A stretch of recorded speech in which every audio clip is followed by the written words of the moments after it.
பிரகாஷ் இப்போ தலை எவ்வளோ போகுது? தலையா ஒரு கூடியே 600 ரூபாய் தான் போகுது.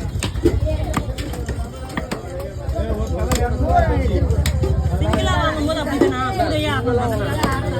நீங்க வாங்குறது அப்படி வாங்குறீங்க, என்ன பண்றது? அது கூட வாங்கிட்டு நீங்க ஏதாவது பண்ணணும். ஒரு 600 ரூபாய் 800 ரூபாய் தான். ஓகேங்களா? அதுக்கு மேல கிடையாது. நீங்க வாங்குறது அதிகமா வாங்குவீங்க. முன்னாடிலாம் 550 ரூபா, 500 550.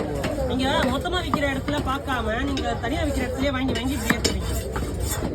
500 ரூபாய் 550 ரூபா தான் போயிருந்தது அதுக்கு முன்னாடிலாம். ஒரு தலை 200 ரூபாய் 300 ரூபாய் வாங்கினா தரணுமா? ஆனா சொல்றேன், கம்மியா விற்கும்போது அதுக்கு தம்பி பார்த்துட்டு கணக்கு பண்ணி